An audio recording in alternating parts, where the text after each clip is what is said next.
వారికి దేవుడు పెట్టిన పేరు ఇశ్రాయేలీలు. ఏ పేరు? ఇశ్రాయేలు. ఇశ్రాయేలీలు ఐగుప్తు దేశంలో బానిసలుగా ఉన్నారు. ఎక్కడున్నారు? బానిసలుగా ఉన్నారు. బానిసలుగా ఉన్నప్పుడు దేవుడు ఏమనుకున్నాడంటే, బానిసలుగా ఉన్న వీరిని స్వతంత్రులుగాను, అన్ని అవసరతలు కలిగిన స్వేచ్ఛాపరులుగాను, దీవించబడిన వారుగా చేయాలి అని అనుకున్నాడు. అనుకుని దేవుడు అప్పటికే 430 సంవత్సరాలు బానిస బ్రతుకును అనుభవిస్తున్నటువంటి ఇశ్రాయేలీల ప్రజల్ని మోషే అనే దైవజనుడి ద్వారా ఐగుప్తు దేశంలోంచి బయటికి తీసుకొస్తూ వచ్చాడు. అలా నడిపించుకుంటూ అరణ్యములోనికి తీసుకొచ్చాడు. అరణ్యంలో అనేక సందర్భాల్లో దేవుడు మోషే గారితోనూ, మోషే గారి ద్వారా ప్రజలతోనూ మాట్లాడటం ప్రారంభించాడు. ఇలా మాట్లాడేటువంటి క్రమంలో దేవుడు తన బిడ్డలైన వారి క్షేమాన్ని గురించి ఆలోచించి తన ప్రజలతో ఇలాగూ మాట్లాడుతున్నాడు. అయ్యా, నేను మీకు ఒక దేశాన్ని ఇస్తాను. ఏమిస్తాను? దేశాన్ని. దాని పేరు కానాను. ఆ కానాను దేశాన్ని నేను మీకు ఇస్తాను. అక్కడ మీకు ఇళ్ళు ఉంటాయి. ఏముంటాయి? ఇల్లు వాకిళ్ళు ఉంటాయి. మీరు బ్రతకడానికి, మీరు సేద్యం చేసుకోవడానికి పొలాలు ఉంటాయి. ఏముంటాయి? మీకు పశువులు ఉంటాయి. మీకు మంచి శ్రేష్టకరమైన ఆహారం ఉంటుంది. అయితే మీరేం చేయాలంటే, నేను ఎవరెవరికైతే పంట పొలాలు ఇస్తున్నానో, ఒకరికి ఇస్తా అన్నాడా? అందరికి ఇస్తాను. ఇప్పుడు ఈ అక్కకు 10 ఉదాహరణకు అనుకుందాం. అక్కకో 10 ఎకరాలు, ఈ అన్నకో 10 ఎకరాలు, వీళ్ళకో 10 ఎకరాలు, నీకు నీకు నీకు నేనే చంద్రబాబు నాయుడు చెప్పినట్టు చెప్తాను. నీకు 10,000, నీకు 10,000. ఓకేనా? నీకో 10 ఎకరాలు, నీకో 10 ఎకరాలు, నీకో 10 ఎకరాలు. దేవుడు అందరికీ 10 ఎకరాలు కొలిసి ఇచ్చేస్తాను. అయితే ఆ ఎకరాలను మీరు ఏం చేయాలో తెలుసా? బీడుగా పెట్టకూడదు. ఏం చేయకూడదు? బీడుగా పెట్టకూడదు. ఆ బీడుగా పెట్టకుండా వాటిని ఏం చేయాలంటే సేద్యపరచాలి. ఏం చేయాలి? సేద్యపరచాలి. నువ్వు సేద్యం చేస్తే నేను ఆశీర్వదిస్తాను. నువ్వు విత్తనం వేస్తే నీకు పంట వచ్చేటట్టు నేను చేస్తాను. నీవు ఏ విత్తనం విత్తితే ఆ విత్తనము నీకు ఉపయోగకరంగా నేను మారుస్తా. దేవునికి స్తోత్రం చెప్పాలి. నువ్వు చింతకాయ విత్తనం విత్తినా నీకు పంట వస్తుంది. కాకరకాయ విత్తనం విత్తినా పంట వస్తుంది. తీపి విత్తనం విత్తినా, చేదు విత్తనం విత్తినా, కారంతో కూడినది నువ్వు ఏదైనా విత్తు, పంట మాత్రం నీకు ఇచ్చే బాధ్యత నాది అని చెప్పాడు. చెప్పిన దేవుడు వాళ్ళతో ఒక మాట చెప్పాడు. గుర్తుపెట్టుకోండి. ఏమని చెప్పాడంటే, అబ్బాయిలు, 1 సంవత్సరం పంట పండించండి, మీరు తినండి. 2వ సంవత్సరం పంట పండించండి, మీరే తినండి. 3వ సంవత్సరం పండించండి, మీరే తినండి. 4, 5, 6 సంవత్సరాలు పంటలు పండించండి, మీరే తినండి. ఓకేనా? 7వ సంవత్సరం వస్తుంది, భూమిని బీడుగా విడిచిపెట్టండి. ఏం చెప్పాడు? భూమిని బీడుగా విడిచిపెట్టండి. ఇక నువ్వు పంట వేయడానికి లేదు, దున్నడానికి లేదు, విత్తనం వేయడానికి లేదు. ఒకవేళ నువ్వు కోసేది, దున్నేది కాకోకుండా ఏదైనా నిమ్మ తోట లాంటిది, సపోటా తోట లాంటిది, ఇంకేమైనా మామిడి తోట లాంటి తోటలు కనుక నువ్వు వేస్తే ఆ తోటలో పంట నువ్వు వేసిన అయిపోయిన కాయలు కాస్తాయి. కాబట్టి ఆ కాయలు కూడా నువ్వు కొయ్యడానికి వీలు లేదు. అందరికీ అర్థమవుతుందా? ఎన్ని సంవత్సరాలు తినమన్నాడు? ఏ సంవత్సరం వదిలేయమన్నాడు? 7వ సంవత్సరం. మీరు ఇలాగ చేస్తారా?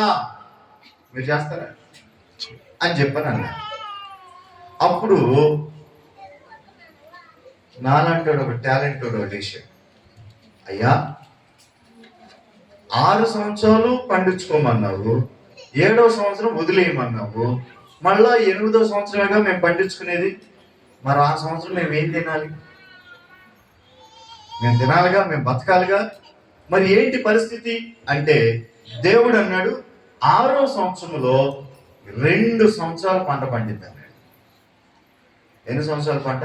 2 సంవత్సరాలు. 1 సంవత్సరంలోనే 2 సంవత్సరాల పంట. 6-7 సంవత్సరాలకు సరిపడిన పంట మీకు పండిద్ది అన్న. అట్లయితే ఓకే సార్ అని.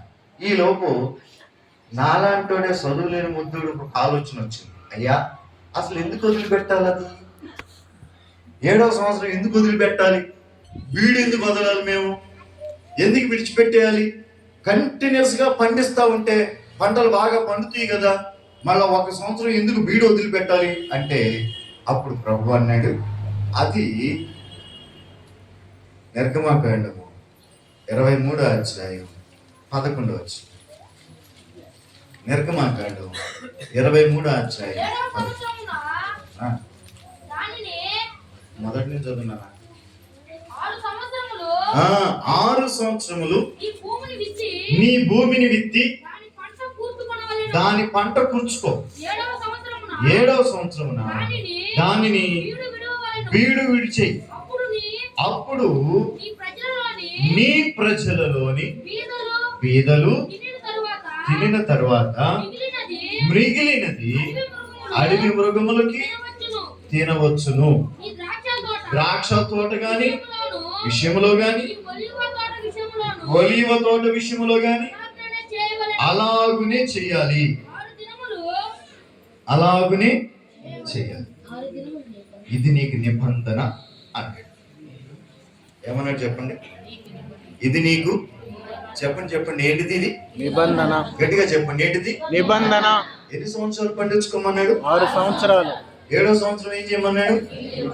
ఎందుకు వదిలేయమన్నాడు? 7వ సంవత్సరం పంట పండదు వదిలేయండి అన్నాడా? కాదు. 7వ సంవత్సరం నువ్వు వేసినా వేయకపోయినా పంట మాత్రం పండిద్ది. అయితే ఆ పంట ఎవరికి వెళ్ళాలి? పేదలకు వెళ్ళాలి. ఆ పంట ఎవరికి వెళ్ళాలంటే పశువులకు వెళ్ళాలి. ఆ పంట అడవి మృగాలకు వెళ్ళాలి. అవి తినడం కోసం 1 సంవత్సరం వదిలేయమని చెప్పాడు. ఇప్పుడు చెప్పండి, మనం తినడానికి ఎన్ని సంవత్సరాలు ఇచ్చాడు? 6 సంవత్సరాలు. పశువులు అలాగే బీదులు తినడానికి ఎన్ని సంవత్సరాలు ఇచ్చాడు? 1 సంవత్సరం ఇచ్చాడు. అందుకయ్యా నేను వదలమంటున్నాను, బీదల కోసము పశువుల కోసము ఆ పంట విడిచిపెట్టాలి 7వ సంవత్సరం. అర్థమైందా చదువులేనోడా అంటే? Okay sir. ఇప్పుడు చెప్పండి, మీరందరూ ఆ పని చేస్తారా? చెప్పండి, మీరు చేస్తారా? చేయరా? చేస్తారా చేయరా? చేస్తారా అన్న వాళ్ళు చేతులు ఎత్తండి. 6 సంవత్సరాలు దేవుడు ఎత్తండి.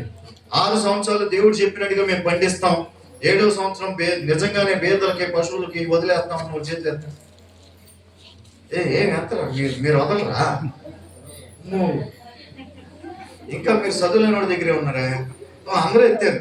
దేవునికి స్తోత్రం. దేవుడు అడిగాడు, చేస్తారా అంటే వాళ్ళందరూ అన్నారు, అవునయ్యా మేము చేస్తాం.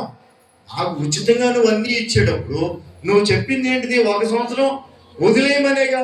వదిలేస్తాం, పోయేదేముంది? మాకు నష్టమేం కాదు కదా. 6వ సంవత్సరంలో 7వ సంవత్సరం పంట కూడా వచ్చేస్తుంది అన్నాడు. దేవుడు వీళ్ళని తీసుకుని వెళ్ళాడు, కానానికి తీసుకెళ్ళాడు, పొలాలు కొలిసి ఇచ్చాడు. ఎవరి పొలాలు వాళ్ళకి వచ్చేసినాయి, ఎవరి ఇళ్ళు వాళ్ళకి వచ్చేసినాయి. వాళ్ళల్లో వాళ్ళు అంటున్నారు, పంట వేశారు, మొదటి సంవత్సరం బాగా పండింది, వాళ్ళ కరువు అంతా తీరిపోయింది. ఏమైపోయింది? కరువు అంతా తీరిపోయింది. 2వ సంవత్సరం పంట వేశారు, 2 అంతలుగా వచ్చింది. దేవునికి స్తోత్రం. కరువుతో పాటు అప్పులు కూడా తీరిపోయింది. 3వ సంవత్సరం పంట వేశారు, ఇంకా రెట్టింపు పండింది.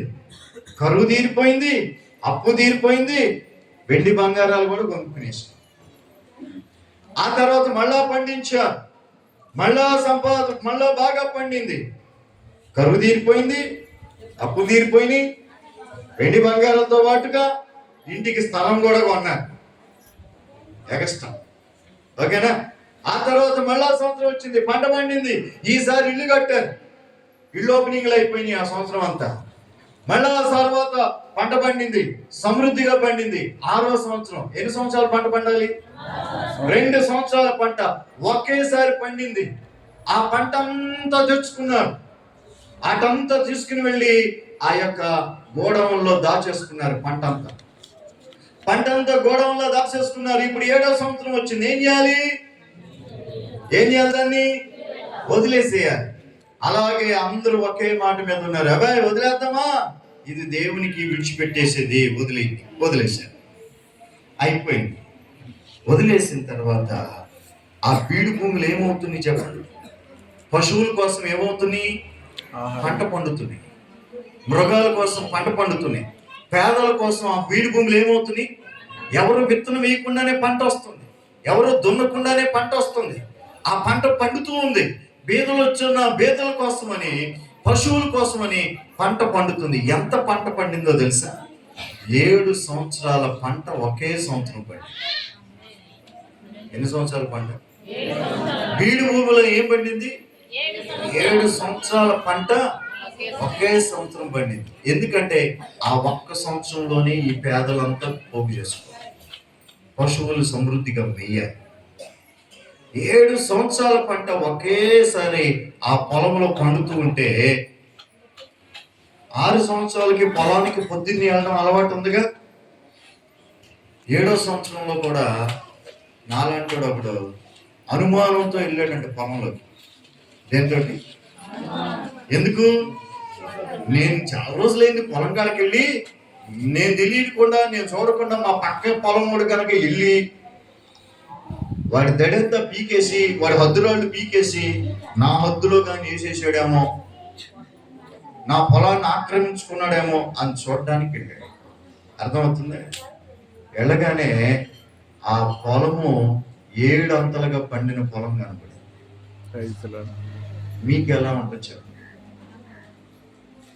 7 అంతల పంట ఒకేసారి పండింది. పొలాన్ని చూడగానే దున్నకుండా విత్తకుండా అంత పంట చూస్తే మీకేం అనిపిస్తుంది చెప్పండి? ఆశ్చర్యం. చెప్పండి, ఏమనిపిస్తుంది? ఆశ్చర్యం. సరే, అంతొద్దు, నా పరుసే పడిపోయింది, దానిలో 10-500 కాగితాలు బయటికి సగం వచ్చి కనబడుతుంది, ఏమనిపిస్తుంది చెప్పండి? ఈయన పోలీస్ డిపార్ట్మెంట్ కనబడుతుంటే ఏమనిపిస్తుంది? లోపల ఏమనిపిస్తుంది? ఆశ పుడతా ఉంది. ఇంత పంట అని చెప్పునని అనుకున్న వీడికి ఆలోచన వస్తూ ఉన్నప్పుడు వీడిని చూసి ఇంకోటి వెళ్ళాడు. ఈడేంట్రా నాకు చెప్పకుండా పొలంలోకి వెళ్ళాడు, ఈడేదో చేస్తున్నాడని చెప్పాను, ఈడు చూస్తానికి ఇంకోటి వెళ్ళేసరికి వానికి ఏం కనపడింది? పంట కనపడింది. వీళ్ళిద్దరిని చూసి ఇంకోటి వెళ్ళాడు, వాడికి ఏం కనపడింది? పంట కనపడింది. వీళ్ళని చూసి 4 వెళ్ళారు, వాళ్ళకి ఏం కనపడింది? పొలంలో పంట కనపడింది. 7 అంతలుగా పండిన పంట కనపడింది. వెంటనే వీళ్ళందరి మనసులో ఏం పుట్టింది చెప్పండి? ఆశ. ఆశ లేనిది ఎవరికి చెప్పండి? ఎవరికైనా ఉంటుందా? ఎవరికి లేదు. ఆశ పుట్టగానే వీళ్ళు ఏం చేస్తున్నారంటే గబగబ సంచులు తీసుకుని ఆ సంచుల్లోకి లోడేస్తున్నారు. ఏం చేస్తున్నారు? మొత్తం లోడేస్తున్నారు. ఆ సంచులోకి దోసేస్తున్నారు. ఆ పంట అంతా దోసేసి ఇంటికి 4 మూటలు తేగానే ఇంట్లో ఉన్న భార్యకు అనుమానం వచ్చింది. అయ్యా, ఇది మనం పంటలు కోసుకునే సమయం కాదే, ఇది ఇంటికి పంట తెచ్చుకునే సంవత్సరం కాదు కదా, నీకు ఇది ఎక్కడి నుంచి వచ్చింది అంటే ఆయన అంటున్నాడు, మన పొలంలోదే. ఎక్కడదే? మన పొలంలోదే. అదేందయ్యా, దేవుడు ఏం చెప్పాడు? పేదలకు విడిచిపెట్టుకున్నాడు కదా, మరి నువ్వేంటి ఎత్తుకొచ్చేస్తున్నా? అది చేయడం తప్పు కదా అంటే, పెచ్చమోహన్ నాన్న నీకేం తెలుసు, దేవుడికి ఈటకే తెచ్చింది. ఎవరికి ఈటకే అంట? దేవుడికి ఈటకే తెచ్చాను. అదేంటండి అంటే 7 సంవత్సరాల పంట ఒకేసారి పండింది. మనం సంవత్సరం పంట పండినప్పుడు దశంభాగం తీసామా? దశంభాగం తీసాం కదా. ఇప్పుడు 7 సంవత్సరాల పంట ఒకేసారి పండింది, మరి దశంభాగం తీయొద్దా? అందుకని సంచులు ఎత్తుకొచ్చి ఆడ పెట్టి ఏం చేశాడంటే ఆ సంచులను తీసుకుని వెళ్ళి పాస్టర్ గారి దగ్గర పెట్టాడు. అప్పుడు సుధాకర్ పాస్టర్ గారు లాంటి పాస్టర్ గారు లేదండి, రే గేటు అవతల నుంచి బయటకు పో అనేవాడు. ఈయనలాంటి వాడికి అసలు ఎందుకు వస్తున్నావు, ముందు బయటకు పో అనేవాడు. అలాంటి పాస్టర్ గారు లేరు, దొంగలు ఉన్నారు. ఎవరన్నా చెప్పండి? దొంగలు అంటే అప్పుడు పాస్టర్లు కాదు, ప్రవక్తలు ఉండేవారు. వాళ్ళని దొంగలు అన్నారు. వాళ్ళు ఏం చేస్తున్నారంటే వీళ్ళు తీసుకొచ్చిన దాన్ని చక్కగా తెచ్చేసుకున్నారు. మీకు కూడా ఈ మధ్యన బాగా కనబడతారు ఇట్లాంటి వాళ్ళు. అప్పుడప్పుడు మన సంఘాల్లో కూడా కనబడతారు, మన చుట్టుపక్కల కనబడతారు. వాళ్ళకి ప్రసవ వేదన ఉండదు, పక్క సంఘాల్లో ఉన్న విశ్వాసులు మాత్రం ఎత్తుకుపోతారు. ఎత్తుకుపోయే దొంగలు అన్నమాట. వినండి. వీళ్ళు ఆ మూటలు తీసుకుని రాగానే ఈ పాస్టర్ గారికి ఏమొచ్చిందంటే, ఇదేంద్ర ఈ సంవత్సరం ఇది ఇచ్చారు అని. వాస్తవానికి నిజంగా పాస్టర్ గారు ఏం చెప్పాలి? దేవుని వాక్యాన్ని చెప్పాలి. దేవుడు ఏం చెప్పాడు? 7వ సంవత్సరం నువ్వు ముట్టకూడదని, తీసుకెళ్ళి ఇచ్చేయి అని చెప్పాలి. కానీ ఈయన ఏం చేశాడంటే వాటిని తీసుకెళ్ళి లోపలేసుకున్న తర్వాత వీళ్ళకి ఇంకొంచెం ధైర్యం వచ్చింది. ఏమొచ్చింది? 4 బస్తాలలో పోయి పొలాన్నే పోసేశారు. బీదలకు ఆహారం ఉందా? పశువులకు ఆహారం ఉందా? ఎవరు తీసేసుకున్నారు? ఇప్పుడు వీళ్ళే తీసేసుకున్నారు. మళ్ళా 2వ సంవత్సరం 7వ సంవత్సరం మళ్ళా మొదటి సంవత్సరం ఆరంభమైంది, పంట పండింది. 2వ సంవత్సరం పంట పండింది, 6 సంవత్సరాలు పంట పండింది. మళ్ళా 7వ సంవత్సరం ఏం చేయాలి?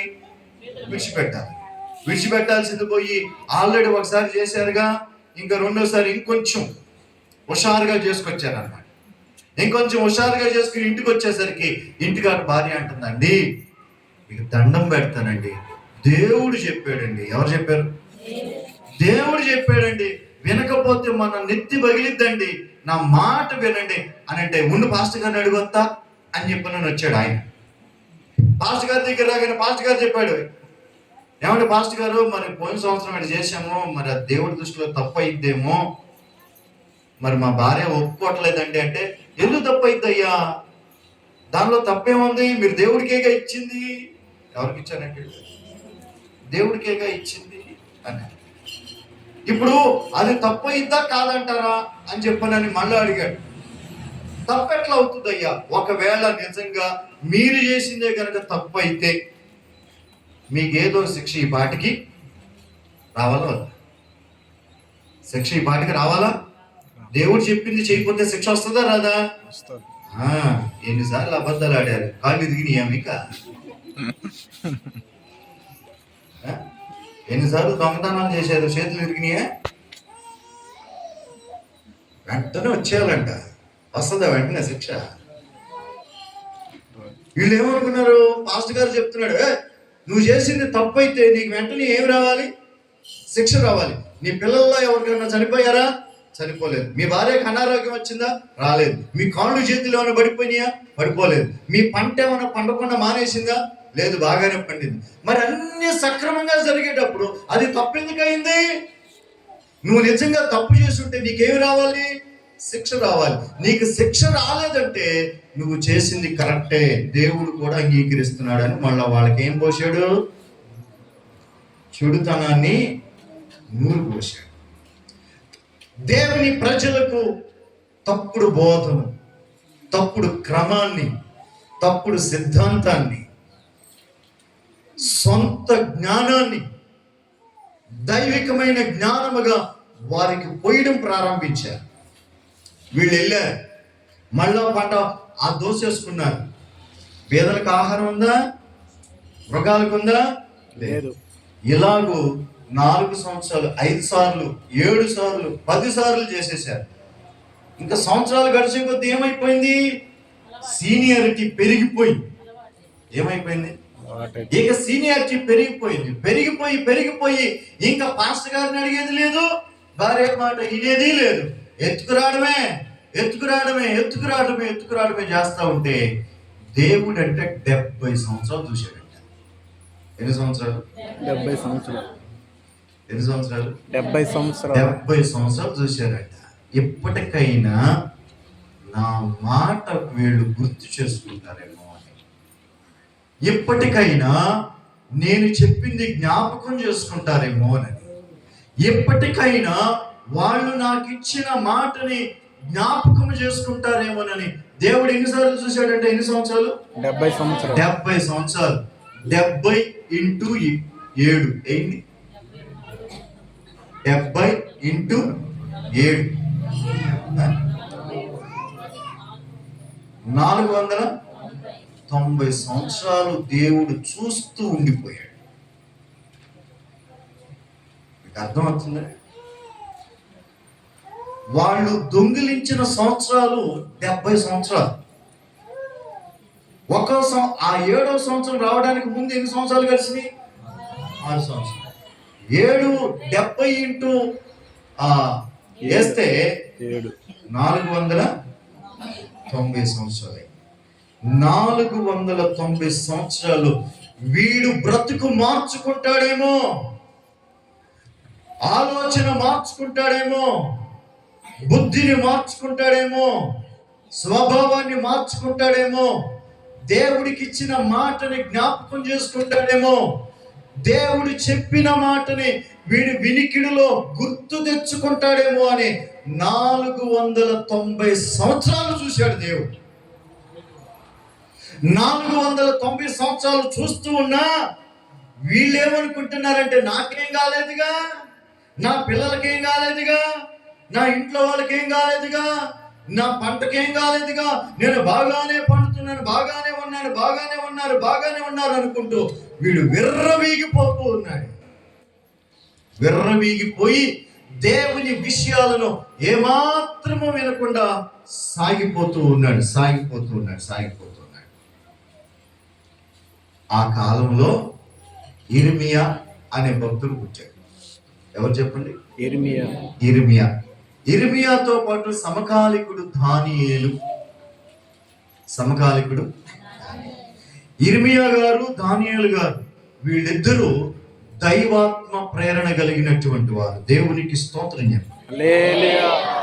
దేవుని ఆత్మ చేత నడిపించగలిగినటువంటి వారు, దేవుని ఆత్మ నడిపింపులో ఉండేటువంటి వారు, దేవుని ఆత్మ నడిపింపులో నిలిచి ప్రజలను హెచ్చరిక చేసేవాడు. తమకు నష్టము కలిగినా పర్వాలేదు, తమకి లాభము కలగకపోయినా పర్వాలేదు, దేవుని మాటకి విధేయులుగా ప్రజలను చేయాలి, దేవుని మాటకి లోబడేటట్టుగా ప్రజలను మార్చుకోవాలి, దేవునికి లోబడే వారిగా ప్రజలను తయారు చేయాలని చెప్పునని ఆత్మావేశముతో పరిచర్య చేసేటువంటి వాడు. ఒక రోజున దేవుడు ఇర్మియా భక్తునికి ప్రత్యక్షమై ఇర్మియా భక్తునితో మాట్లాడుతున్నాడు. అయ్యా, ఉత్తర దిక్కు నుండి, ఎక్కడి నుండి అంట? ఉత్తర దిక్కు నుండి ఒక రాజు రాబోతున్నాడు. వచ్చి ఏం చేస్తాడో తెలుసా? వీళ్ళు ఉంటున్న యెరూషలేము పట్టణాన్ని పాడు దిబ్బగా చేస్తాడట. ఏం చేస్తాడంట? పాడు దిబ్బగా చేసేస్తాడు. అప్పటికి వీళ్ళ స్థితి ఏంటో చెప్పమంటారా? 490 సంవత్సరాలు ఏ విధమైనటువంటి కూడా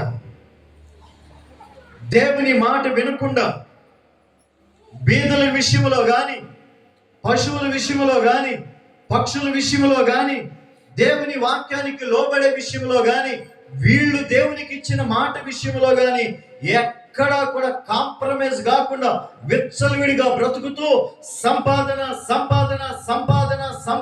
అంటూ 490 సంవత్సరాలు సంపాదించుకున్న సంపాదనతో విలాసవంతమైనటువంటి రీతిలో జీవిస్తున్నారండి.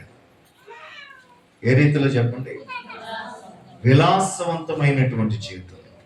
మంచి గృహాలు కట్టుకున్నారు, ఉన్నతమైన గోపురాలు కట్టుకున్నారు, పట్టణాలు కట్టుకున్నారు, వైభోగంగా బ్రతుకుతూ ఉన్నారు. ఈ లోపు దేవుడు అన్నాడు ఇర్మియా భక్తునితోటి, ఉత్తర దిక్కు నుంచి ఒక రాజు రాబోతున్నాడు. ఉత్తర దిక్కు నుండి వచ్చే రాజు ఏం చేస్తాడో తెలుసా? యెరూషలేముని మీద పడబోతున్నాడు, యెరూషలేమును పట్టుకుంటాడు, యెరూషలేమును పడగొడతాడు, యెరూషలేములో కట్టబడిన నివాసాలను కూల్చేస్తాడు, యెరూషలేములో కట్టబడిన మందిరాన్ని పునాదులతో సహా పాడు చేస్తాడు, ఆ యొక్క యెరూషలేములో ఉన్న ప్రజల యొక్క యవన స్త్రీలను పాడు చేస్తాడు, యవన పురుషులను బానిసలుగా తీసుకుని వెళ్ళి నపుంసకులుగా మారుస్తాడు, దొరికిన వారిని చంపేస్తాడు, మిగిలిన దాన్ని తగలబెట్టేస్తాడు. ఉత్తర దిక్కు నుంచి రాజు రాబోతున్నాడు, ఇర్మియా అని దేవుడు ఇర్మియా భక్తులతో మాట్లాడాడు. ఎవరితో మాట్లాడాడు? ఇర్మియా భక్తుడితో. ఈ వార్త వినగానే ఇర్మియా గారి గుండెలు పగిలిపోయి, బైబిల్ గ్రంథంలో కన్నీటి ప్రవక్త ఎవరంటే ఇర్మియా గారు. ఆ కన్నుల గుండా కన్నీరు ఆగేది కాదంట. ఎందుకు? నా ప్రజలు బ్రతకాలి, నా ప్రజలు రక్షించబడాలి, నా ప్రజలు దేవుని వైపు చూడాలి, నా ప్రజలు దేవుని బిడ్డలుగా మార్చబడాలి, దేవునికి ఇచ్చిన మాటను చేసేవారిగా ఉండాలి, దేవుడు చెప్పిన మాటని వినేవారిగా ఉండాలి అని చెప్పునని కన్నీరు గారుస్తూ ఉంటే అబద్ధికులైనటువంటి వారు ఎంతగానో హాని కలిగించడం ప్రారంభించారండి. అయినా ప్రార్థన చేస్తూ దానియేలు గారికి వర్తమానాన్ని పంపించాడు. దానియేలు గారికి వర్తమానం పంపించాడు. అయ్యా, ఉత్తర దిక్కు నుంచి ఒక రాజు రాబోతున్నాడట, మన పట్టణం పాడైపోబోతుందంట. ఏం చేద్దాం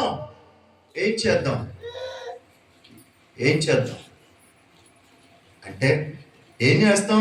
ఇలాంటి ప్రజల కొరకు, మనం ఎన్ని చెప్పినా వినని వారి కొరకు ప్రార్థన చేయటం తప్ప మనం ఏమీ అని ఇద్దరు కలిసి ఆ యిర్మీయా గారు కూర్చుని దేవుని సన్నిధిలో ప్రార్థన చేస్తున్నాడంట. అయ్యా, ఈ ప్రజలను ఒకసారి జ్ఞాపకం చేసుకో, ఈ బిడ్డలని జ్ఞాపకం చేసుకో. వీళ్ళు నీ వారు, నీ పేరు పెట్టబడిన వారు, నీ ప్రజలు, నువ్వు ఎన్నుకున్న వారు, నువ్వు విడిపించిన వారు, నువ్వు గద్ద రెక్కల మీద మోసుకొని తీసుకుని వచ్చిన వాళ్ళు. వీళ్ళని జ్ఞాపకం చేసుకో, వీళ్ళకి ఏ హాని కలగనీయొద్దయ్యా అని ప్రార్థన చేస్తున్నాడంట. అప్పుడు ప్రభు ఏమన్నాడో తెలుసా? యిర్మీయా గ్రంథం 7వ అధ్యాయం దగ్గరికి రండి. ప్రభు ఏం మాట్లాడుతున్నారో చూద్దాం.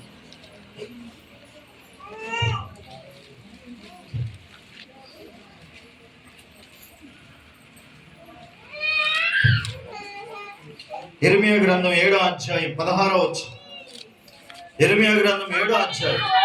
ఉండండి, అందరూ దీన్ని తిరగేస్తున్నారు కొంతమంది. యిర్మీయా గ్రంథం 7వ అధ్యాయం 16వ వచనంలో, కాబట్టి నీవు ఈ జనము కొరకు ప్రార్థన చేయొద్దు, వారి కొరకు మొరైనను ప్రార్థనైనను చేయొద్దు, నన్ను బ్రతిమలాడొద్దు, నేను నీ మాట, నీ ప్రార్థన వినను. దేవుడు ఖచ్చితంగా మాట్లాడుతున్న మాట. ఈయనేమో గుండెలు బాదుకుంటున్నాడు, కన్నీరు గారుస్తున్నాడు.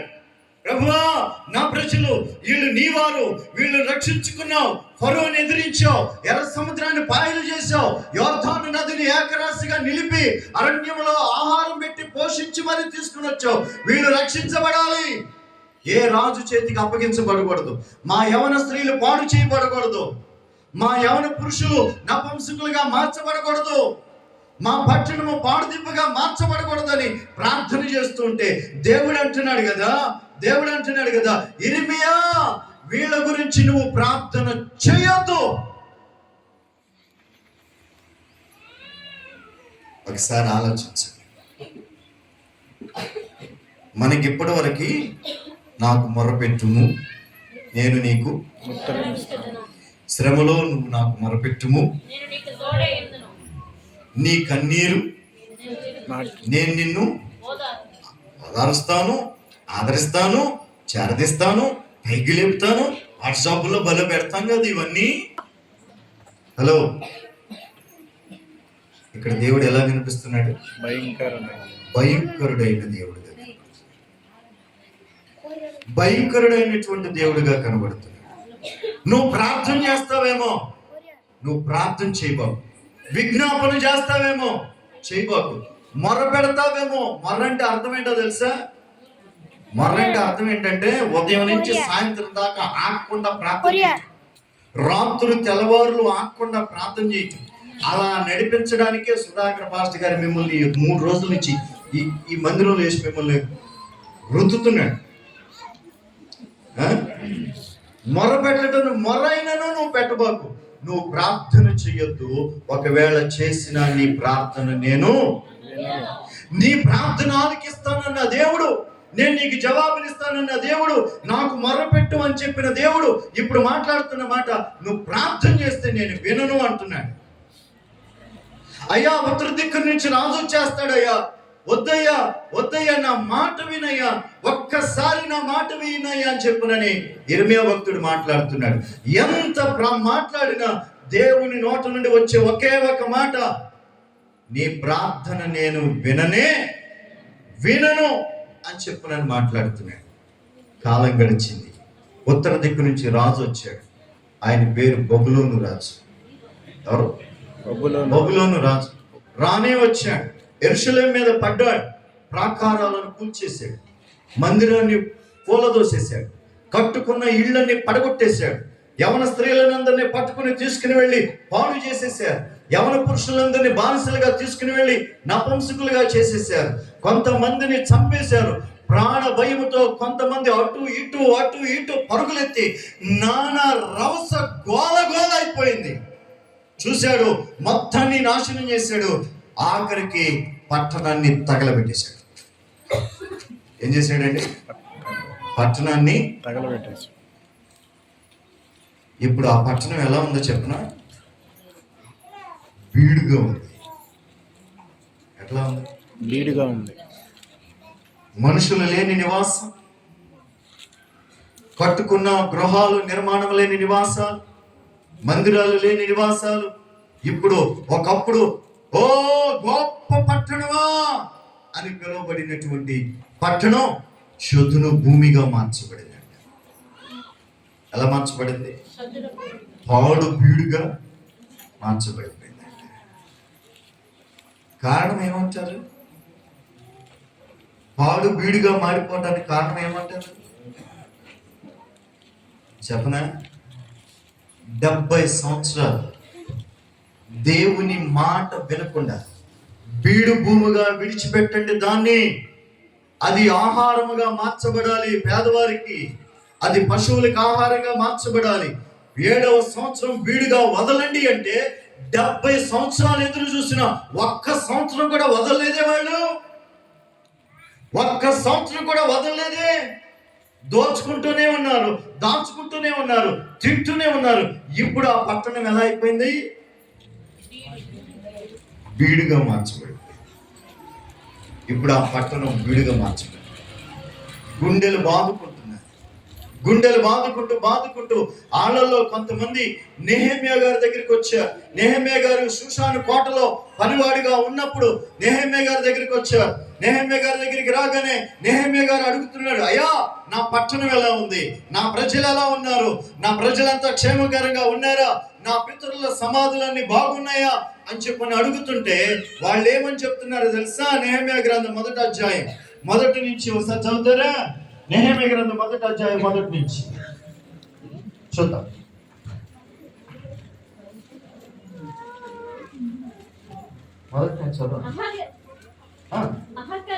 కుమారుడైన నెహెమ్యా యొక్క చర్యలు 20వ సంవత్సరములో మాసములో నేను షూషాను కోటలో ఉండగా నా సహోదరులలో అననీయాను ఒకడును యూదులలో కొందరును వచ్చి చెరపట్టబడిన శేషములో తప్పించుకొనిన యూదులను గూర్చి యెరూషలేమును గూర్చి నేను వారిని అడుగగా